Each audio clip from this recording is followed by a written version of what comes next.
Voilà, bonjour tout le monde, je suis ravi d'être avec vous, mais je ne suis pas seul, comme vous pouvez voir aujourd'hui, je ne suis pas seul, je suis très bien accompagné, je suis avec Anna Sandrea. Bonjour Anna. Bonjour, bonjour Christian et bonjour à toutes et à tous. Et merci Christian pour cette invitation auprès de ton réseau. Avec grand plaisir Anna, donc effectivement on va te voir et sur Facebook et sur ma chaîne YouTube après, dès qu'on aura terminé cela. Et puis c'est vrai que Anna, la plupart des personnes ont l'habitude de l'entendre interviewer d'autres personnes et c'est super qu'aujourd'hui c'est elle qui soit interviewée parce que c'est vrai que tu fais partie de ces personnes comme Lilou Massé et d'autres qui se sont fait connaître d'abord en interviewant les autres et je trouve que c'est déjà une magnifique manière de se faire connaître parce que ça veut dire qu'on donne beaucoup et finalement au départ. Et donc, à travers le sommet de la conscience, donc la plupart d'entre vous connaissent le sommet de la conscience ou ont entendu parler, qui existe depuis combien d'années, Anna, déjà, maintenant, le sommet de la conscience, que ça existe? 11 ans, 11 ans. 11 ans. Donc, 11 ans. Donc, tu étais vraiment dans les précurseurs. J'ai vraiment le grand bonheur d'y intervenir Le deux, trois. premier, le premier. Oui, oui, d'y intervenir, effectivement. Mais aujourd'hui, justement, on ne va pas être là avec Anna pour parler du sommet de la conscience. Ça sera le prochain pour l'année prochaine, mais pour parler de son dernier livre, La science des miracles. Alors, voilà, donc la méthode pour vivre l'illimité au quotidien. Donc, en tout cas, un titre prometteur, donc aux éditions Le Duc, une belle édition, Le Duc, en tout cas. Et puis, moi, j'ai quelques questions à te poser, Anna, par rapport à ce livre. Mais déjà, juste avant, justement, puisque beaucoup te connaissent à travers le sommet de la conscience et tu es, j'ai non seulement tu es, en fait, on n'est pas ce qu'on fait, mais je veux dire, tu fais beaucoup plus que ça. Et tu peux te dire un peu plus largement, peut-être, à quoi ressemble ta vie d'entrepreneur, en tous les cas.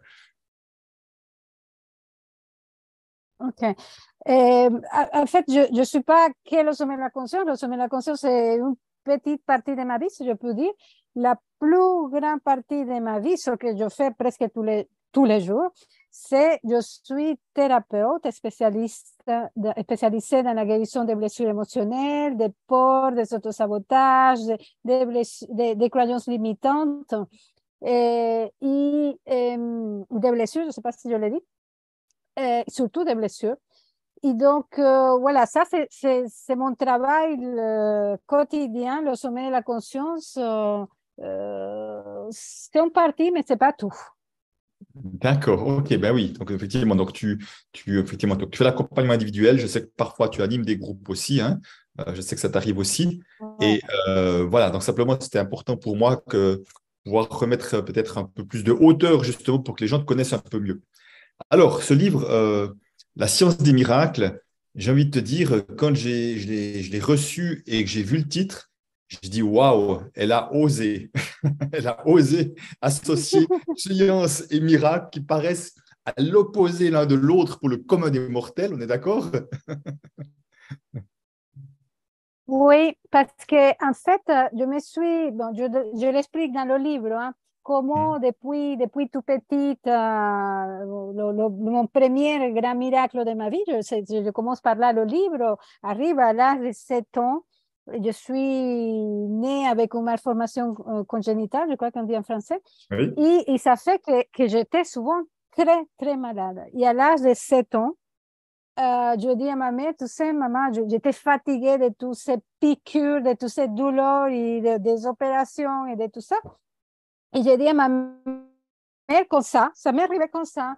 Tu sais, maman, je ne serai plus jamais malade. Mm. Et ma mère me regarde et me dit, oh, ça sera bien. Et une semaine après, on trouve la malformation, je suis opérée et les années hôpitaux finissent. Mm. Et j'ai remarqué dans ma vie que ça m'est arrivé plusieurs fois. Et à un moment donné, je me suis dit, OK, est-ce que c'est de grâce, en fait, ce qui m'arrive et ce qui arrive à d'autres personnes, parce qu'à moi, est-ce que c'est de Mm. grâce? Est-ce que c'est un don de Dieu? Ou est-ce que c'est reproductible? Est-ce que ça peut se réaliser à souhait? Etc. C'était mon questionnement. Et en fait, j'ai commencé à regarder qu'il y avait tout un processus que j'explique dans le livre et que c'était reproductible.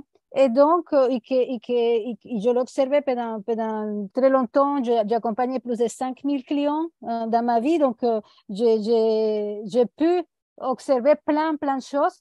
Et qu'est-ce que c'est la science? Quelque chose qu'on peut observer, quelque chose qu'on peut reproduire, etc. Et donc, c'est pour ça que j'ai osé, comme tu dis, de lier science et miracle. Et surtout parce que mon livre parle de beaucoup de polarités. C'est un livre de non-dualité. Et pour moi, la science et le miracle, comme tout dans la vie, peut être ensemble. Oui, tout à fait. Voilà. Merci déjà.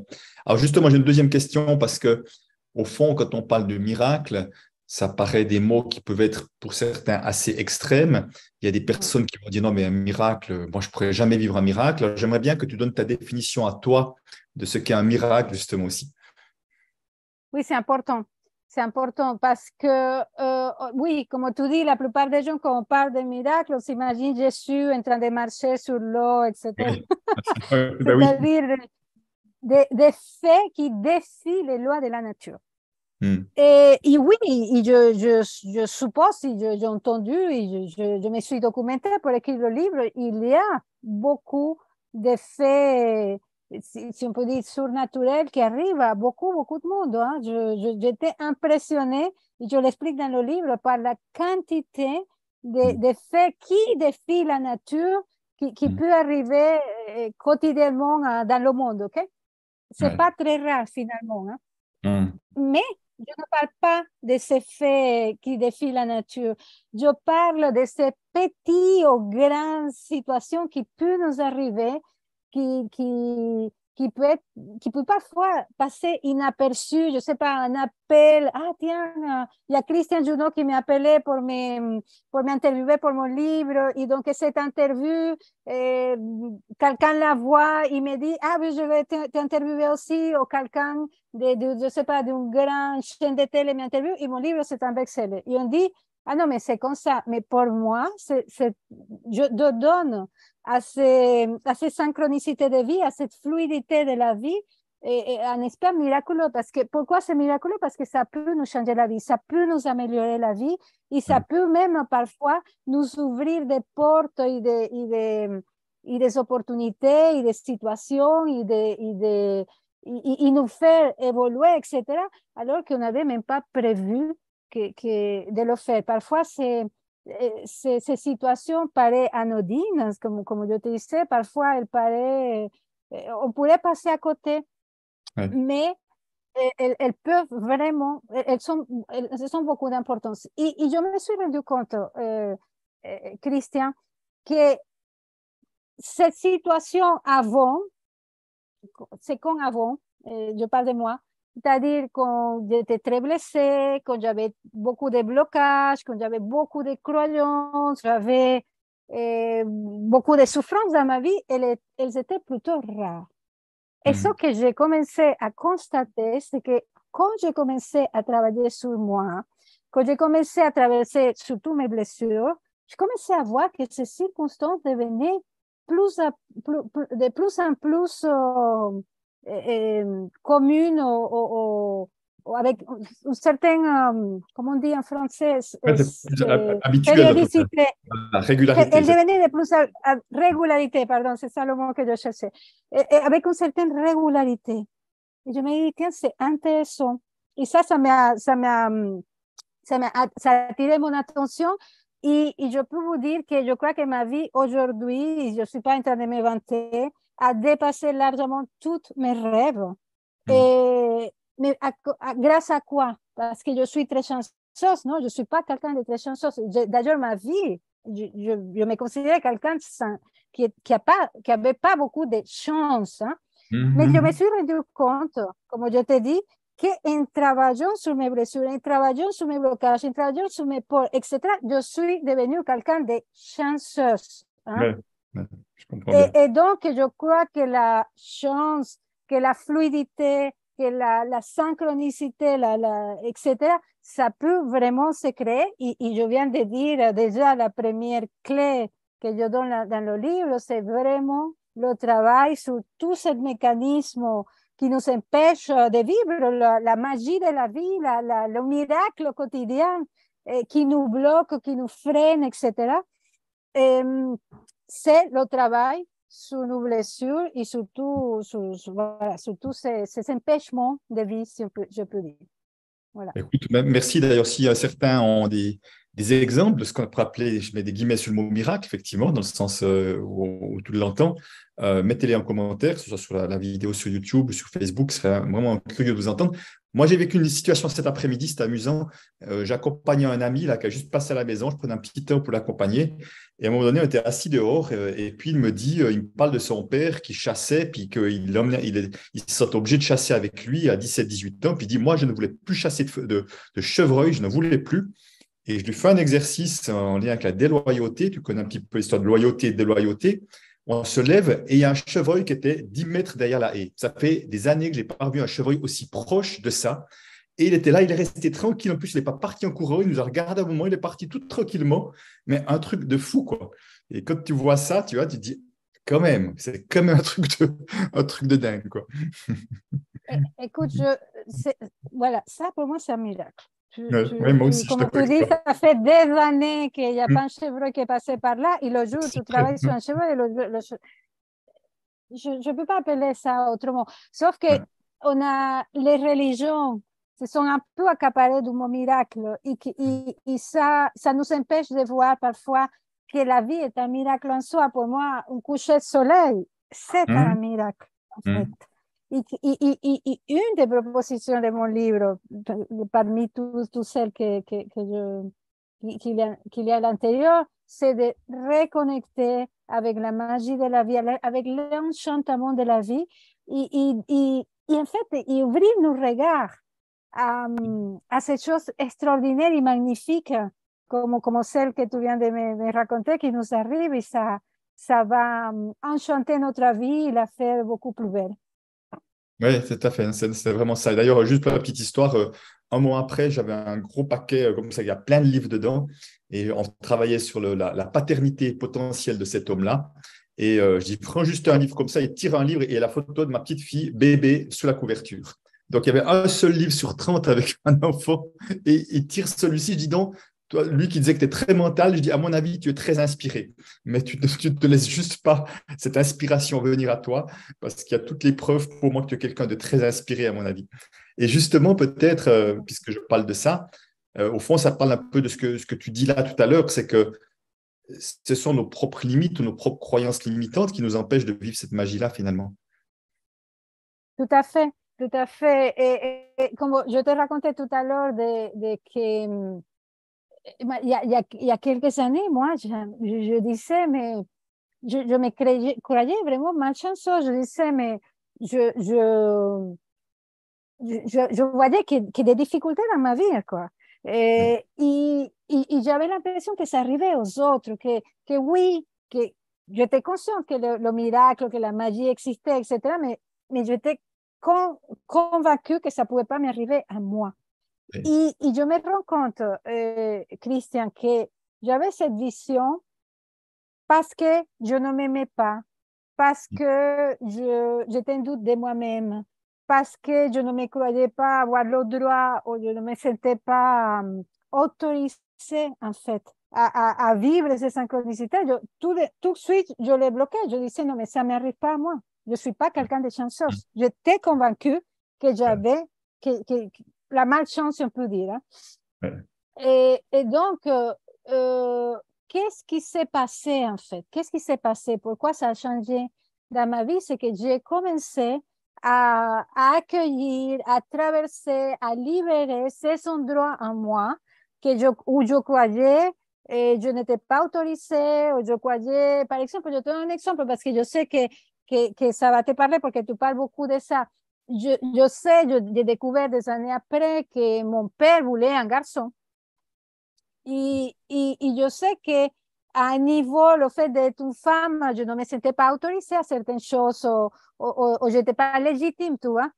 Donc, ce sentiment d'illégitimité ou de ne pas se sentir autorisée parce qu'on était attendu comme autre chose, je me rends compte à quel point ça a été bloquant dans ma vie. Et donc, les miracles, que pour moi, à chaque fois qu'on demande quelque chose, l'univers ou la vie nous les envoie.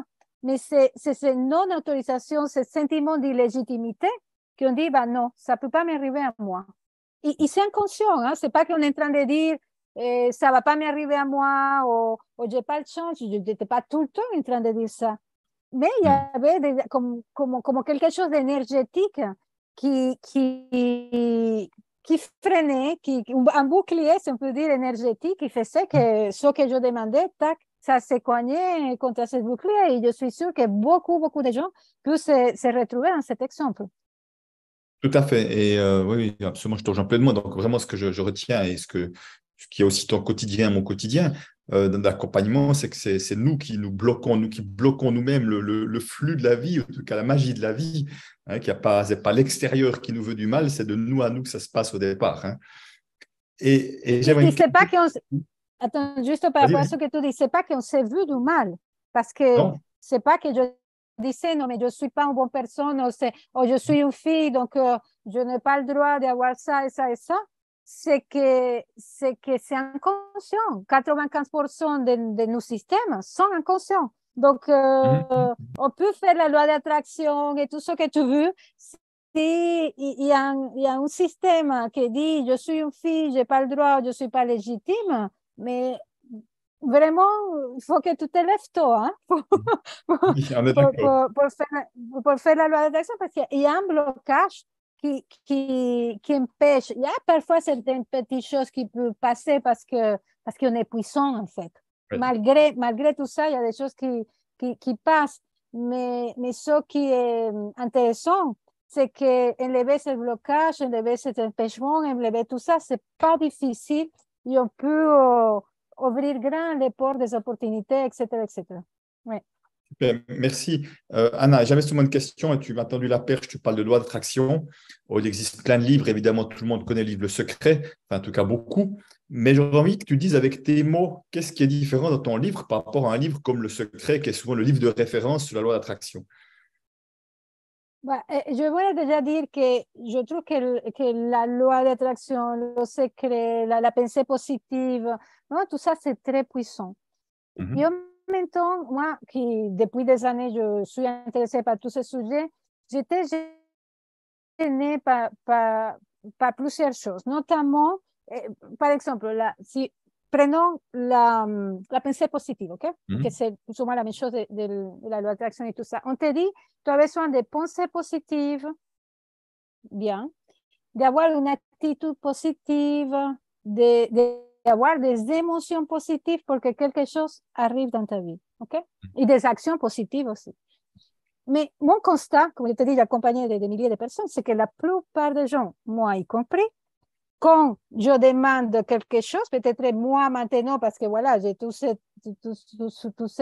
travail derrière moi, mais avant, quand je demandais quelque chose, et même aujourd'hui, ça peut m'arriver, il y avait tout de suite la petite voix qui disait, eh ben, ça va pas t'arriver à toi. Mhm. Et donc, je pouvais faire des incantations, des intentions positives, de tout ça, mais il y avait déjà la petite voix qui avait tout bloqué. Et donc, la loi d'attraction et la pensée positive tient en compte l'aspect positif de nous, ce qui est présentable, si on peut dire. Mais l'aspect inconscient, l'aspect, les blocages et tout ça, tout ce que je suis en train de dire, bah, ça ne tient pas en compte et plutôt, ça fait comme si ça n'existait pas.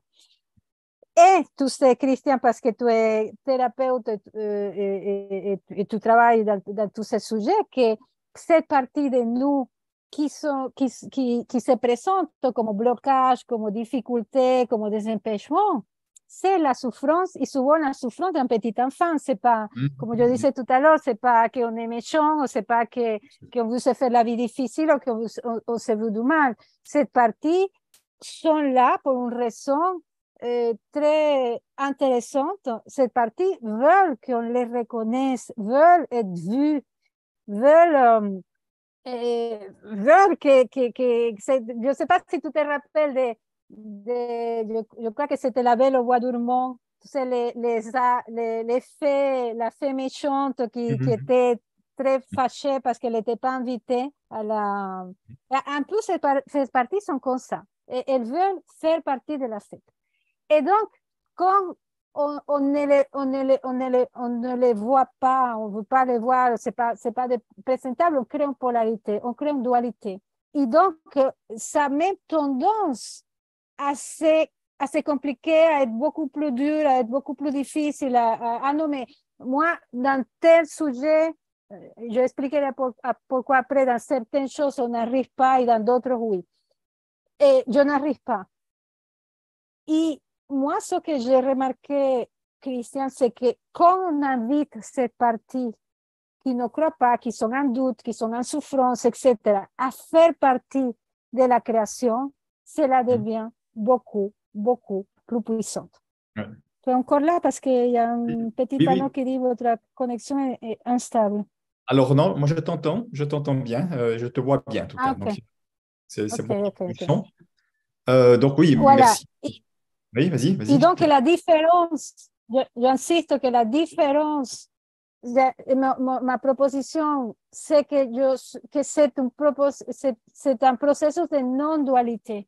Mm. C'est d'intégrer la puissance du positif, si on veut dire la lumière, hein, qui est très puissante, mais aussi l'ombre, aussi la souffrance, parce qu'il y a énormément de puissance dedans et il y a énormément de puissance de la lumière, il y a énormément de puissance de l'ombre. Donc, imaginez-vous, quand on relie tout ça, ça crée, je l'explique dans le livre, une espèce de Big Bang de puissance, de création qui crée un point quantique très, très puissant et très attirant, que j'appelle dans le livre le point zéro. Il y a différents noms, mais je l'appelle comme ça, c'est un point quantique. Et donc, c'est ça qui va attirer le miracle. C'est même pas nous, c'est ça qui... Mais ça se crée par l'union de l'ombre et la lumière. D'accord, ouais, merci, merci en tout cas pour ce partage. Alors moi, c'est vrai que de ce que j'ai vu, si j'en prenais l'exemple du livre Le Secret, qui est un livre bien bien connu, pour moi, tu vas plus loin. Ouais. Tu vas plus loin dans la démarche, tu vas plus loin sur le qu'est-ce qu'il y a à aller voir, à comprendre effectivement ce qui nous retient. Ce n'est pas juste un truc à mettre en place comme un mode d'emploi, parce que j'ai vu beaucoup de gens font ça avec la tête. Et au fond, ben, effectivement, ils ont forcément des difficultés. Et puis c'est vrai que les cadeaux de la vie n'arrivent pas dans des mains fermées, quoi. À un moment donné, on doit ouvrir les mains, on doit ouvrir à recevoir et il n'y a pas de miracle. Aussi longtemps qu'on ferme inconsciemment, même sans le savoir, on peut faire tout ce qu'on veut, eh ben, il n'y a pas grand-chose qui arrivera à nous. Oui, et je dis vraiment, il y a deux propositions dans mon livre. La première, c'est en traversant vos blessures et vos souffrances, vous ouvrez à la magie de la vie. Je crois que j'imagine que tu as fait plein de fois déjà dans ta vie de l'accompagnement des personnes, des gens qui me disent, tiens, je me rappelle d'une femme qui, elle était vierge, jamais eu un homme dans sa vie et elle avait style 39 ans, ok? Avec beaucoup de difficultés personnelles, etc.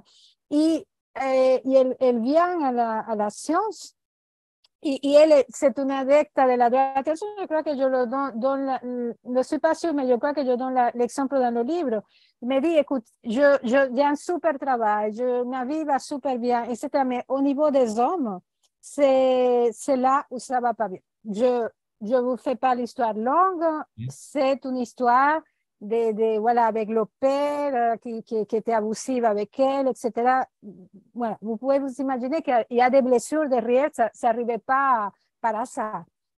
Bien sûr. Et on fait une science, on fait une ou deux sciences, et au bout d'un mois, cette femme rencontre un homme. Mais quelle explication vous me donnez à ça? Pour moi, voilà, elle avait un blocage chez elle parce qu'il y avait une blessure. Elle a vu la blessure, elle a traversé et tout de suite, ça s'est ouvert et c'était possible. OK? Donc, ça, c'est la première proposition dans mon livre, c'est-à-dire traverser ce qui vous empêche de devenir un faiseur de miracles. Et c'est quoi? Blessure, peur, autosabotage, croyances limitantes, etc. OK? Oui, tout à fait. Et la deuxième, c'est unissez, comme je te dis, l'ombre et la lumière, parce que tu es d'accord, Christian, que si on appelle l'ombre, ça peut nous accompagner très longtemps, ok? Ça peut prendre des années à qu'on se défasse de certains blocages, de certains empêchements dans notre vie.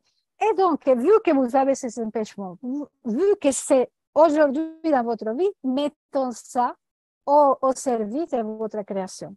Et même, il y a une dernière partie que je suis très fière, c'est que de comment créer, même à partir des émotions dites négatives, qui ne sont pas du tout négatives, ça c'est une malcompréhension de ces émotions. C'est-à-dire, par exemple, je me suis rendu compte que beaucoup de gens qui venaient à ma consultation étaient dans la peur. Mais quand j'étais dans la peur, c'est que j'ai tout le temps un boulot ventre. Des gens qui me disent ça. Ou je suis tout le temps en colère. Je n'arrive pas à me défaire de ma colère. Ou je suis en dépression. Et donc, je disais, mais comment on peut faire ces gens-là qui sont comme coincés dans une émotion? Et en fait, je me suis rendu compte que ces émotions sont très puissantes. Je te donne un exemple. On dit que si on est dans la peur, on peut attirer quelque chose en lien avec la peur. OK, et ça veut dire quoi? Que la peur est très puissante. Et moi, dans ma vie, il y a un moment où j'avais peur d'avoir peur parce que je me disais, si je m'attire quelque chose avec ma peur. Et je me suis dit, OK, comment faire? Et je crée des processus de création à partir de la peur et ça marchait. À partir de la colère, bon, ça c'est facile parce que la colère, c'est une énergie extrêmement créative. La plupart des gens d'ailleurs colériques sont des entrepreneurs, sont des gens qui font beaucoup de choses. Et de créer à partir de la tristesse, de la dépression, et tout ça marche. Donc, moi, ce qui me fait penser tout ça, c'est la multiplicité de la richesse de la vie, qu'il n'y a pas que le positif et qui est créateur et qui est créateur. Hein? Je ne suis pas en train de le nier, sinon que où on soit, dans n'importe quelle souffrance, dans n'importe quelle situation, déjà, il y a des sorties et vous pouvez utiliser ce que vous vivez pour créer vos projets, vos rêves, etc. Et en fait, à la fin, le plus beau projet devient soi-même, devient notre guérison, devient notre libération, devient notre élévation, parfois. Voilà. Oui, d'ailleurs, dans ce que tu disais là, je pense au monde des artistes, hein, poètes, chanteurs, même peintres qui ont fait des œuvres incroyables à partir de dépression, à partir de grandes tristesses, de chagrin d'amour ou je ne sais quoi, qui ont fait leurs plus belles chansons à partir de là. Donc, c'est vrai que, alors, c'est pas dire que ce qu'ils vivent était agréable à vivre, mais en même temps, ils en ont fait quelque chose d'incroyable, quoi. Voilà, bah, écoute, il y a déjà bientôt 2 heures qu'on est ensemble, on va gentiment clôturer. Au fond, moi, parce que ce que j'aime beaucoup dans ton livre, c'est qu'il y a vraiment des exercices, on s'arrête, on peut vraiment travailler dessus. Voilà, c'est vraiment très, très concret. C'est ce que j'aime vraiment beaucoup. Comme dit, il y a des liens, il y a des références à d'autres choses. Donc, moi, je trouve qu'il est très, très bien écrit. Ce livre est vraiment très accessible. Donc, vraiment, déjà, bravo pour cela. Et de mon expérience, il me semble aussi qu'il y a une notion de, je ne sais pas si le mot détermination est juste, mais je veux dire, je donne juste un exemple. Je me souviens, en début mars 2018, je vois sur scène pour la première fois Martin Latulippe, que tu connais aussi, et lui, il ne me connaît absolument pas, et je vois, il y a quelques conférenciers qui sont là, et je me souviens, je me dis, mais de mois à mois, un jour, je serai sur la scène de Martin Latulippe. Mais il ne me connaissait pas. Et effectivement, début mars, et 3 mois après, là, il y avait 200-300 personnes. 3 mois après, je suis sur sa scène à la Villette. Il y a pratiquement 1000 personnes et je suis invité sur sa scène pour faire 1 heure de conférence. Et là, ça paraît juste quand je vois comment les choses se sont mises en place, je peux vraiment dire que c'est de la magie, quoi. Ce n'est pas autre chose que ça, mais je me souviens que tu vois, il y avait mais vraiment zéro doute, quoi. C'était évident que j'y serais un jour, même si je ne savais pas quand, mais c'était une intention qui était posée, qui était ferme et qui était vraiment tranquille, hein, dans ce sens-là. Et ce n'était pas de l'agitation, c'était le mot vraiment, c'est de l'évidence, quoi. Ouais, c'est ça. C'est ça qui est magnifique, c'est ça qui est extraordinaire, en fait. Et ce qui est intéressant, Christian, c'est que, dit comme tu le dis, certaines personnes pourraient penser, non, mais c'est un coup de chance. Ou voilà, c'est une grâce, etc. Mais ces situations comme celle que tu as vécue, cette magie peut être créée. Et c'est pas plus difficile que ça. Et dans le livre, j'explique vraiment comment faire. Oui. Oui, tout à fait. Après, ben, comme tu dis, si ça arrivait qu'une fois, je pourrais donner plein d'exemples, mais quand ça arrive de manière régulière, des choses qui paraissent juste incroyables, à un moment donné, on sait bien que c'est pas juste le fruit du hasard, tout ça, il y a autre chose qui se passe, c'est autre chose qui est à l'œuvre, en quelque sorte. Et effectivement, c'est même de jouer avec ça. Moi, je trouve que c'est beau de voir ça comme un jeu, dans le sens, voilà, ben, C'est ça. la vie devient un jeu, un terrain d'expérimentation, et voilà, on peut rester avec une âme d'enfant dans un corps d'adulte, quoi. Oui, et comme je disais, tu sais, au début, vraiment avec beaucoup d'humilité, je le dis, de que je vis aujourd'hui ma vie, comme m'avait dit que j'allais vivre une partie de l'année au Costa Rica, je me dis, mais comment je pourrais faire ça? Hein? Mm.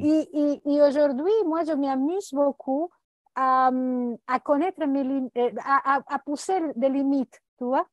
Et parce que juste pour voir où peut aller mon pouvoir créateur ou pour aller plus loin, quoi. Et c'est ça, ça devient un jeu, ça devient, maintenant, j'ai même comme des curiosités, tiens, je vais faire ça pour voir qu'est-ce que ça donne, etc. Donc, c'est un jeu. Et on peut s'amuser énormément. Ouais, c'est moins amusant quand ça s'est bloqué, quand c'est Mm. difficile. Mm. Mais ça aussi, si c'est ça que vous vivez aujourd'hui, ça peut être dépassé. Oui, c'est ça. C'est que s'il y a des difficultés, c'est peut-être qu'il y a encore un blocage, une chose à faire lever, à lever un verrou pour faire circuler quelque chose qui n'arrive pas à circuler aussi bien que ça pourrait. C'est vrai. Et dans ce que tu partages, tu disais, voilà, je pousse les limites plus loin. Et ce qui est vraiment important, mais je sais que c'est ce que tu fais, c'est que tu ne le fais pas à partir d'un endroit de manque, tu le fais déjà à partir d'un endroit de gratitude déjà. Parce que c'est le piège, c'est De de faire curiosité, partir d'un endroit de manque. Ouais, ouais. et de curiosité, Ouais, de parce curiosité. Tout à que, fait. Ouais, c'est oui, ça. Je remonte le livre, La science des miracles. Voilà, une très belle couverture, des couleurs sobres, mais en même temps, j'aime beaucoup. Donc, voilà, donc aux éditions Le Duc, donc on le trouve forcément, vu que c'est une belle édition, on le trouve en librairie. J'aime bien toujours oui. mettre en avant les librairies parce que voilà, les petits commerces sont importants pour moi. Et évidemment, on peut le trouver sur votre plateforme si c'est là votre choix, votre préférence. Merci Anna d'avoir pris ce temps depuis le Costa Rica pour être avec Attends, nous. Oui, il y a une petite dernière chose que je me dis, c'est oui, que mais bien sûr, vas-y. je vous invite, si vous êtes intéressé par la création délibérée des miracles, Hmm. à une matinée offerte complètement gratuite pour faire des exercices ensemble. On a déjà fait plusieurs et c'est génial parce qu'il y a l'effet multiplicateur, il y a l'effet vortex. Hmm. Quand il y a plusieurs personnes à créer ensemble. Et donc, c'est une matinée, je n'ai pas la date de la prochaine, il y a plusieurs dates. Mais ce que je vous invite, c'est si ça vous intéresse de devenir défenseur des miracles ensemble, une matinée de 9h à midi, c'est toujours un dimanche, de m'écrire à contact@sommetdelaconscience.com pour contact@sommetdelaconscience.com pour demander le lien, la date et le lien d'accès de la prochaine matinée qui me semble c'est en septembre. Hein. Mais si vous voyez cette vidéo après septembre, je fais en ce moment très régulièrement. Donc, écrivez-nous pour vous envoyer Ouais. Alors, l'accès. Okay? voilà, je viens d'écrire ça voilà, sur la page Facebook. On mettra ça en dessous également pour ceux qui sont sur YouTube. Voilà, ainsi comme ça, vous pourrez avoir accès à tout ça. Merci, merci Anna. Je ne savais pas cela. Donc, merci de repartager ça. C'est très généreux de proposer ça aussi, de pouvoir l'expérimenter sous tes conseils avisés. Donc, grand merci à toi encore. Beau séjour au Merci à Costa Rica. toi. Voilà, et j'espère qu'on s'y verra une fois un jour. Pourquoi pas, hein, ça me fait plaisir une fois de découvrir ce beau lieu du M-Temps. Je t'ai déjà invité plusieurs fois. Oui, Donc, c'est vrai. l'invitation continue ouverte. Voilà, merci à tout le monde d'avoir été avec nous également. Merci pour vos commentaires et des félicitations et tout pour ton livre. Et puis à ceux qui vont en diffusion ou sur YouTube, en tout cas, merci aussi de votre laisser les commentaires également. Au revoir tout le monde et belle suite et fin de journée. Au revoir. Bye bye Anna. Merci, Christian.